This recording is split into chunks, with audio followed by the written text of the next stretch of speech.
My ex-husband died keeping a secret, until his lawyer read my name. The room was silent. The phone rang at 7:15 on a Tuesday morning.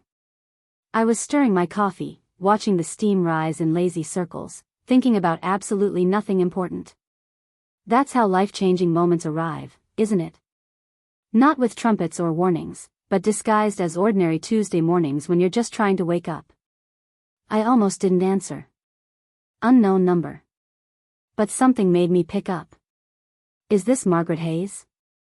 A man's voice, professional, careful. Yes, this is she. I set down my coffee spoon. Mrs. Hayes, this is Attorney Mitchell Barnes. I'm calling regarding your ex-husband, Robert Hayes. I'm very sorry to inform you that he passed away 3 days ago. The world didn't stop. My kitchen clock kept ticking. The neighbor's dog kept barking. My coffee kept cooling. Everything continued exactly as it had been, except now Robert was dead. Mrs. Hayes? Are you still there? Yes. I'm here. But we've been divorced for 15 years. Why are you calling me? I understand, ma'am. However, you're named in his will. I need you to attend the reading this Friday at 2 o'clock. It's extremely important that you be there. After I hung up, I stood in my kitchen for what felt like hours. Robert Hayes. Dead. The man I'd loved for 20 years. The man I'd hated for 15 more. Gone. I walked to my living room window and looked out at the street I'd called home since the divorce. This small apartment, this quiet life I'd built from scratch after everything fell apart. Robert had taken everything in the divorce. The house, the savings, even the dog. He'd left me with nothing but my clothes and my broken heart. And I'd survived. More than survived. I'd built a life. But now he was dead, and some lawyer was telling me I was in his will. I need you to understand who Robert Hayes was to me. We met at a community center fundraiser. I was volunteering, serving food, and he walked up with this smile that could light up a room. I'll take whatever you're serving, he said, as long as it comes with your phone number. Cheesy, right? But I gave him my number. 6 months later, I married him. Those first years were beautiful. We were broke, living in a tiny apartment, eating ramen 3 nights a week, but we were happy. Robert worked construction and took night classes to become an engineer. I worked 2 jobs to help pay for his education. We had dreams that felt so close we could taste them. He graduated. Got a good job. We bought our first house. We tried for children. God, how we tried. Month after month, year after year, negative test after negative test. Unexplained infertility, the doctors called it. But we adapted. We traveled instead. I became a high school English teacher. He climbed the corporate ladder. From the outside, we looked perfect. The successful black couple who'd made it. 20 years of marriage. And then, on our 20th anniversary, Robert came home and told me he'd met someone else. Her name was Amanda. She was 28 years old. Worked as his assistant. Every cliché you can imagine. I don't love you anymore, Margaret, he said, standing in our kitchen. I haven't for a long time. I want a divorce. Just like that. 20 years dismissed in 20 seconds. The divorce was brutal. He had a better lawyer. He made more money. The house became his. The savings became his. He gave me barely enough to rent a small apartment and start over. I was 43 years old, starting from zero. Those first years after the divorce were the darkest of my life. There were days I didn't want to get out of bed. Days I questioned everything. My worth. My judgment. My entire existence. But I had my students. Teenagers who needed me, who reminded me that I had value beyond being someone's wife. I threw myself into teaching. I joined support groups. I went to therapy. I learned to be alone without being lonely. And slowly, painfully, I rebuilt myself. I heard through friends that Robert married Amanda 2 years after our divorce. That they'd had a daughter. That his life had continued beautifully while mine had shattered. I stopped asking about him after that. He'd moved on. I needed to do the same. 15 years. That's how long it had been since I'd seen Robert Hayes. And now he was dead, and I was invited to his funeral. I didn't want to go. But curiosity is a powerful thing. Why was I in his will? What could he possibly have left me? The funeral was on Thursday. I arrived deliberately late, slipping into the back row. The room was packed. Robert had been well liked, apparently. I could see Amanda in the front row, a teenage girl beside her. Their daughter. She had Robert's eyes. The eulogy painted Robert as a saint. Loving husband. Devoted father. Pillar of the community. The pastor told stories about his charity work, his mentorship, his dedication to his family. I sat in the back and listened to them describe a man I didn't recognize. After the service, Amanda looked back. Our eyes met across the crowded room. For a moment, I saw something flicker across her face. Fear? Guilt? I couldn't quite read it before she turned away. I left before the burial. I'd seen enough. Friday arrived too quickly. The law office was downtown in one of those glass towers. Attorney Barnes had an office on the 18th floor with a view that probably cost more than my annual salary. He was younger than I'd expected. Maybe mid-40s, with kind eyes behind wire-rimmed glasses. Miss Hayes, thank you for coming. Please, have a seat. It's Miss Hayes.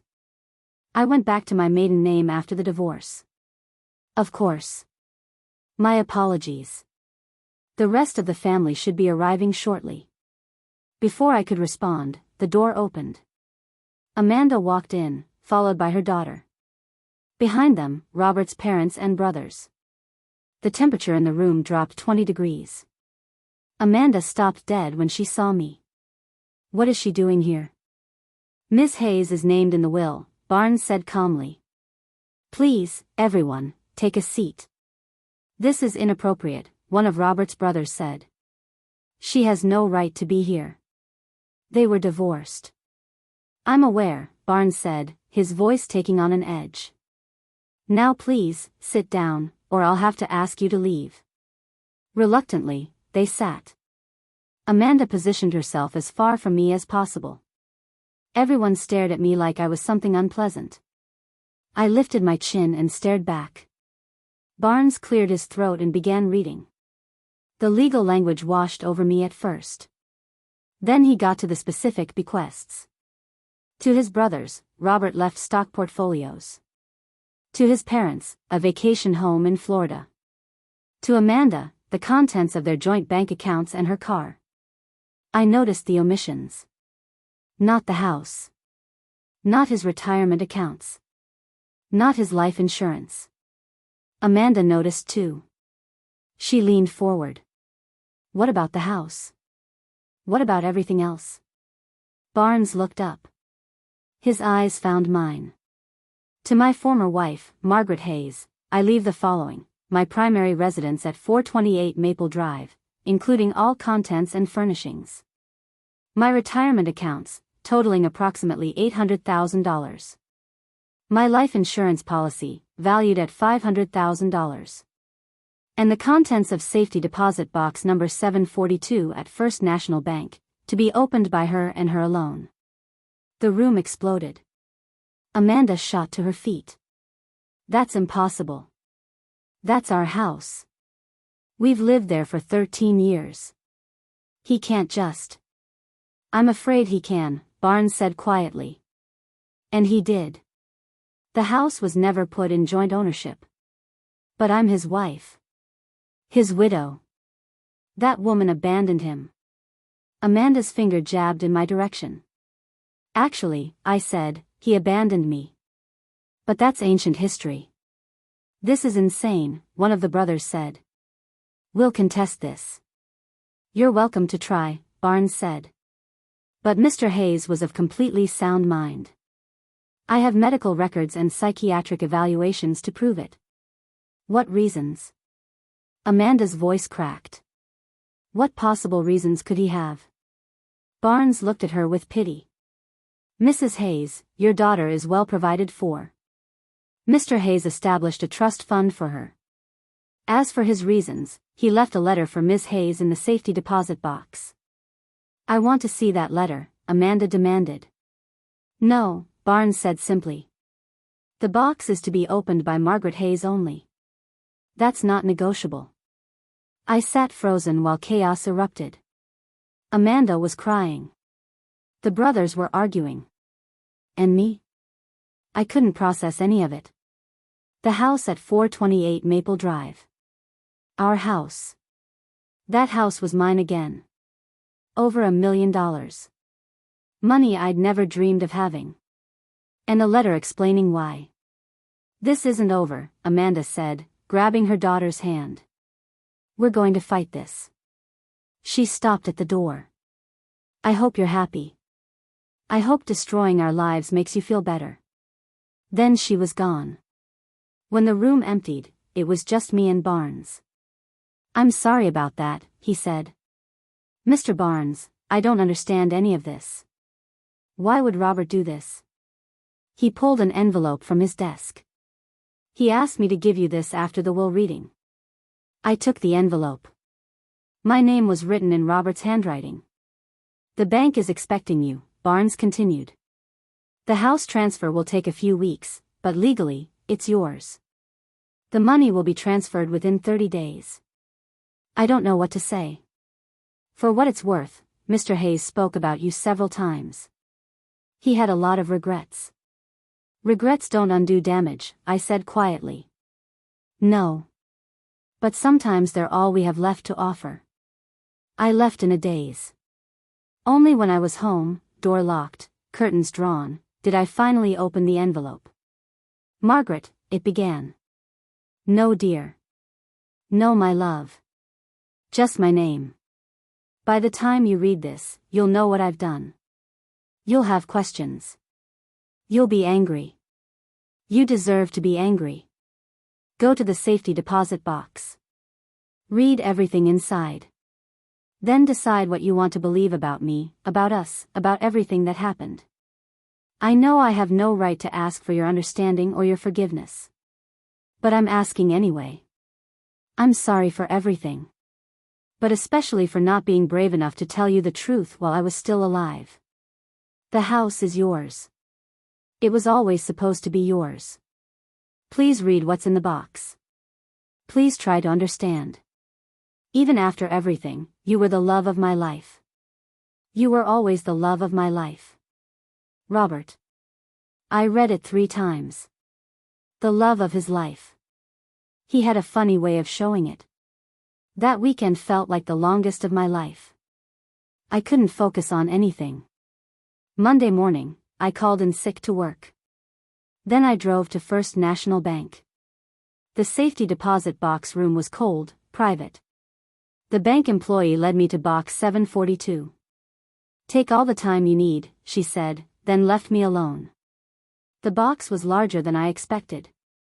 Heavy. I sat down, my heart pounding. For a moment, I just stared at it. Once I opened this box, there was no going back. I opened it. Inside were several items. A stack of letters. A journal with a leather cover. Photographs. A small jewelry box. And a large manila envelope labeled, "For Margaret, the truth." I picked up the envelope first. Inside was a document. Medical records. Diagnosis, stage 4 pancreatic cancer. Date, April 15th, 20 years ago. 20 years ago. Our 20th anniversary was in May. Robert had been diagnosed with terminal cancer a month before he asked for the divorce. I grabbed the journal with shaking hands. Margaret will never read this, the first entry began. But I need to write it down somewhere. I'm dying. Dr. Richardson says I have 6 months, maybe a year. I can't tell Margaret. I can't watch her sacrifice herself to take care of me. She deserves more than watching me die. She's only 43. Too young to become a widow. Too young to spend the next year watching me waste away. So I'm going to set her free. I'm going to make her hate me so much that when I die, she'll be relieved instead of devastated. God forgive me. Margaret never will. My hands shook. I flipped through the pages frantically. He documented everything. The lie he'd constructed. How he'd hired Amanda as a private nurse who needed money. How he'd paid her to pretend to be his mistress. How he'd planted evidence of an affair. Margaret found the receipts today. One entry read. I told her I didn't love her anymore. I watched her heart break. It was the hardest thing I've ever done. But it's working. She's angry now instead of hurt. Anger will get her through this. Another entry, weeks later, the divorce was finalized today. Margaret thinks I'm a monster. That's what I need her to think. I've set up an account in her name. After I die, she'll get everything. But first, she needs time to heal. Then, dated 2 years after our divorce, I'm still alive. The cancer is in remission. But it's too late to tell Margaret the truth now. She's moved on. If I tell her now, it destroys her all over again. So I'll keep the secret. I married Amanda for real, to make the lie complete. We had a daughter. Emily. She's beautiful. But every time I look at her, I think about the children Margaret and I never had. The entries continued, spanning years. Each one filled with regret and resolve. The final entry was dated 3 weeks before his death. The cancer is back. This time, there's no fighting it. I have weeks. I've updated my will. Margaret gets everything. I can't give her the years I took. But I can give her security. I've left her this box. She'll hate me when she reads it. But maybe she'll understand. Maybe she'll forgive me. I loved her. I love her still. I always will. I just loved her enough to let her go. I sat in that room and sobbed. 15 years of anger crumbled into dust. He'd lied. He'd hurt me. He'd destroyed our marriage. To save me. I looked at the other items. The letters were love letters, written to me but never sent. One for every anniversary. The photographs were of us. Our wedding. Our first house. He'd kept them all. The jewelry box contained my wedding ring. The one I'd left on the kitchen table. He'd kept it. There was one more envelope. To Margaret, if you're reading this. Inside was a letter. Margaret, you've read the journals now. You know the truth. I imagine you're feeling a lot of things. Anger. Betrayal. Grief. You have every right to all of it. I'm not asking you to forgive me. What I did to you was cruel, even if my intentions were good. I took away your choice. That was wrong.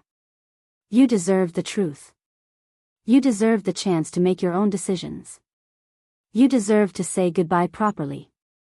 But I need you to know something. Every decision I made out of love.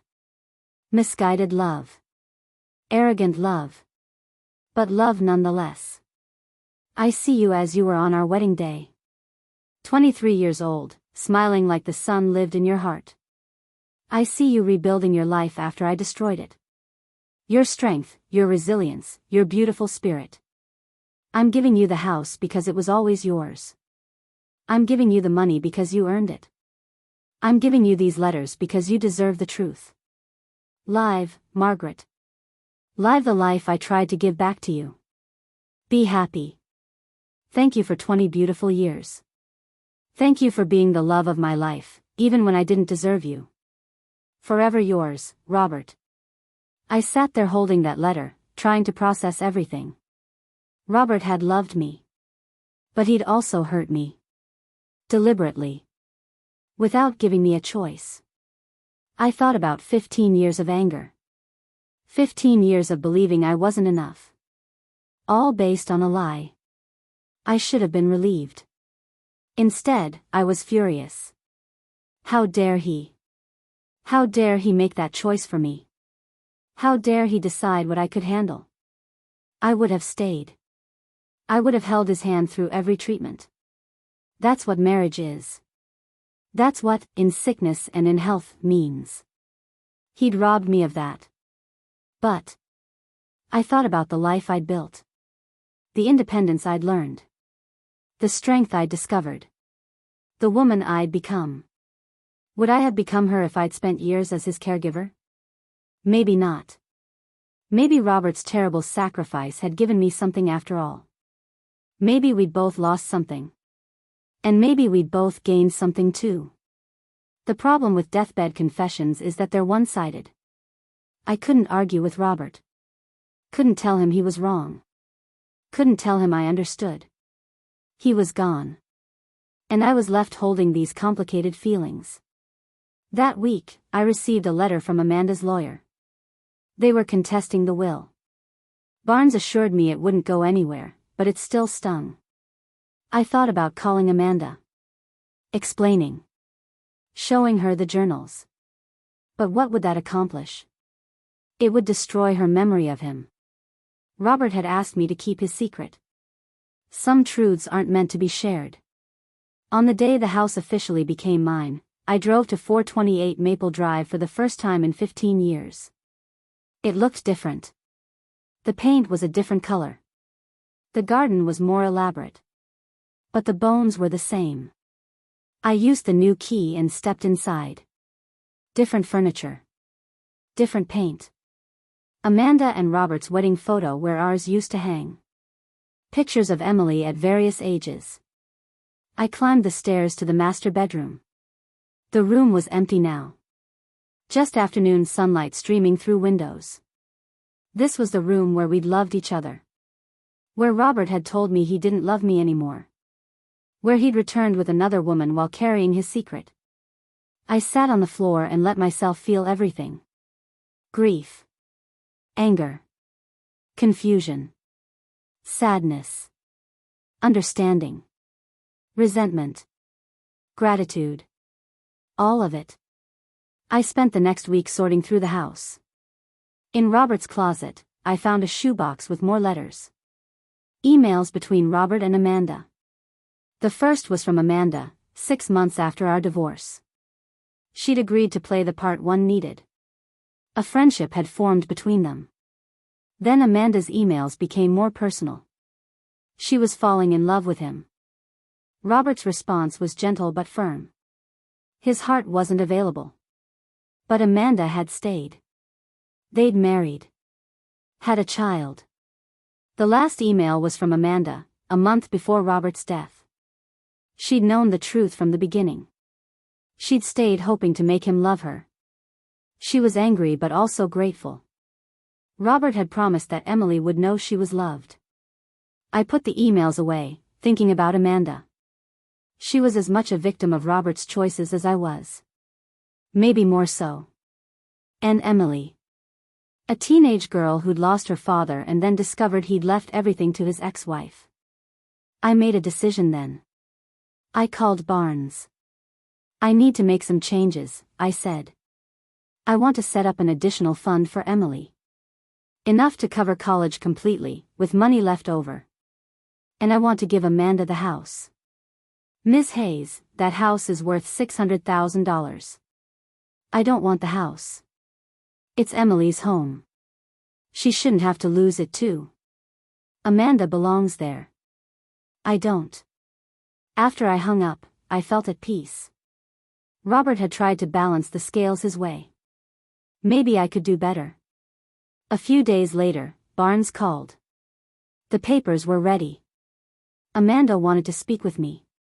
We met at a coffee shop. She looked older than I remembered. Tired. Thank you for coming, she said. I wasn't sure I should.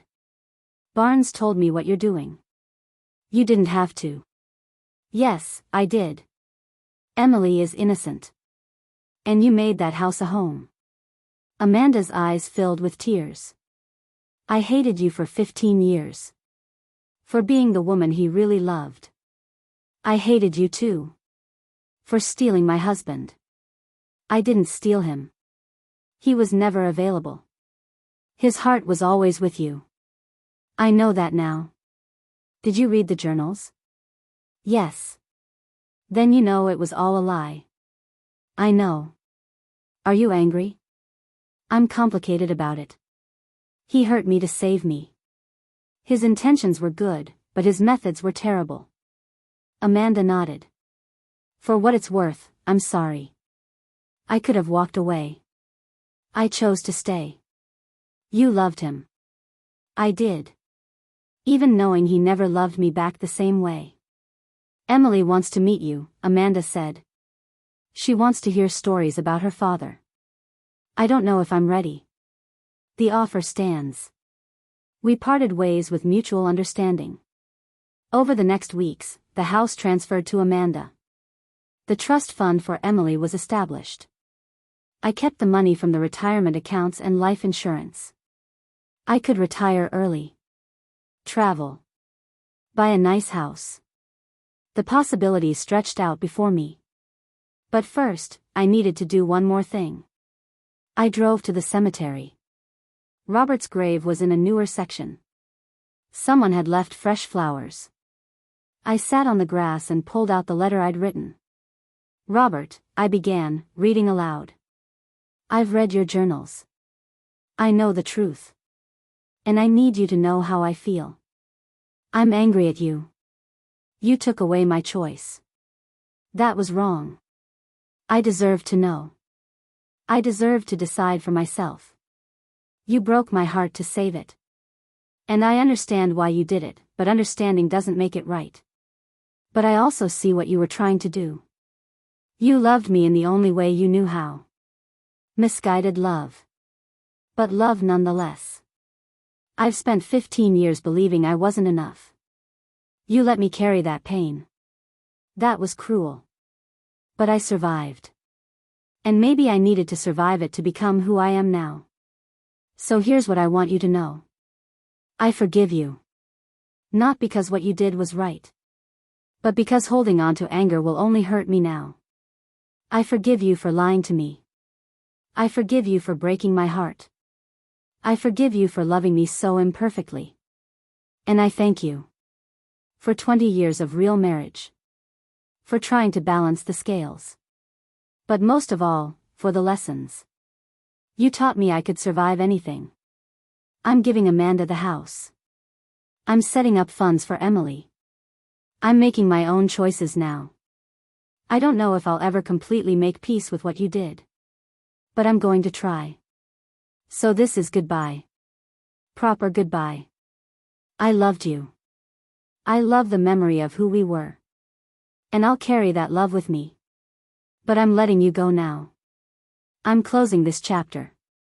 Rest in peace. You earned it. And so did I. I placed the letter on his grave, weighted down with a stone.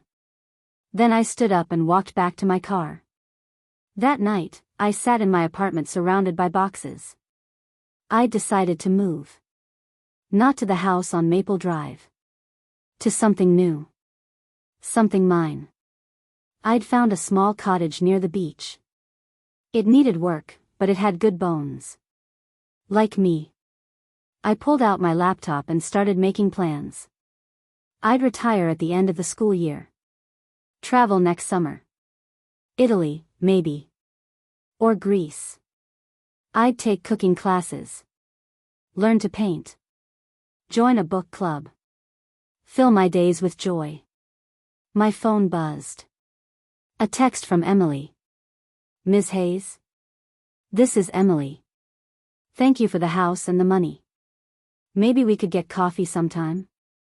I'd like to hear stories about my dad. I stared at the message. This was Robert's daughter. A piece of him still in the world. I typed back, coffee sounds nice. How about next Saturday? Her response was immediate, yes. Thank you. I set my phone down and looked around my apartment. At the boxes ready for the move. At the wedding photo on my bookshelf. At the life I'd built. Robert had tried to give me a gift by destroying our marriage. It had taken 15 years to understand that the real gift was what I'd done with the pieces. I'd survived. I'd grown. I'd become someone I was proud to be. And now, with his secrets revealed, I had a choice. I could stay bitter. Or I could choose something different. I could choose to believe that love, even imperfect love, matters. That people are complicated. That sometimes there are no villains, just broken people doing their best. I could choose forgiveness that acknowledges hurt and chooses healing anyway. I could choose gratitude for what was good, even while acknowledging what was bad. Most importantly, I could choose to live. Really live. Write in the comments if you've ever had to forgive someone who hurt you while trying to help you. Tell me how you found peace with complicated love. Subscribe so you don't miss more real stories from real people navigating the impossible terrain of being human. Because that's what this story is really about.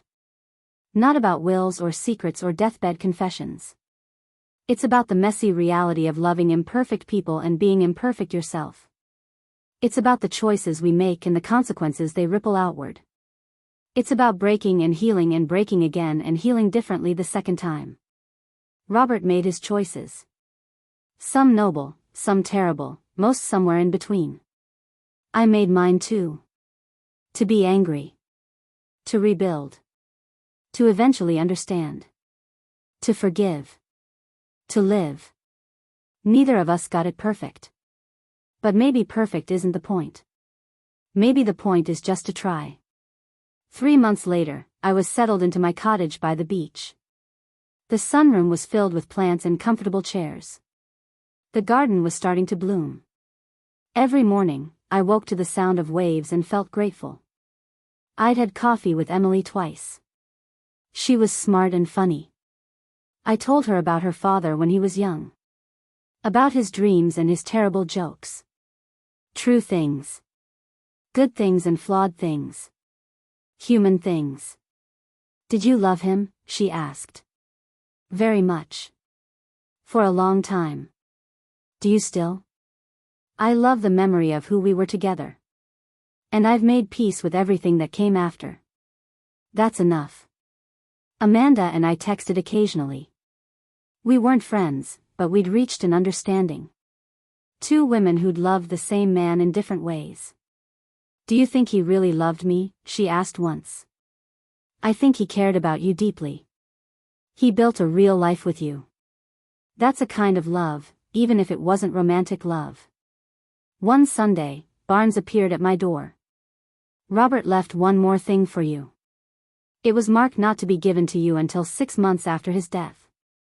He handed me a small package. Inside was a ring. Not my wedding ring.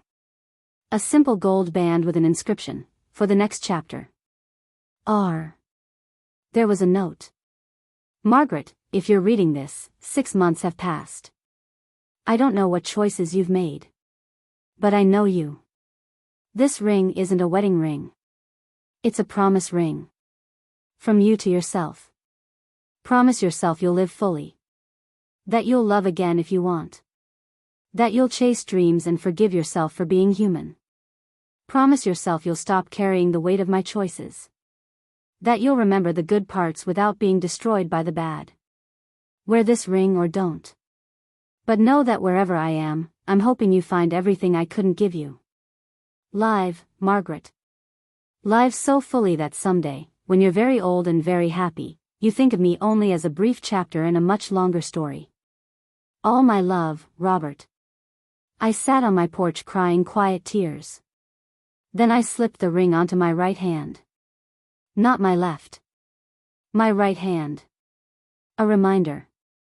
A promise. I would live. I would be happy. I would write new chapters.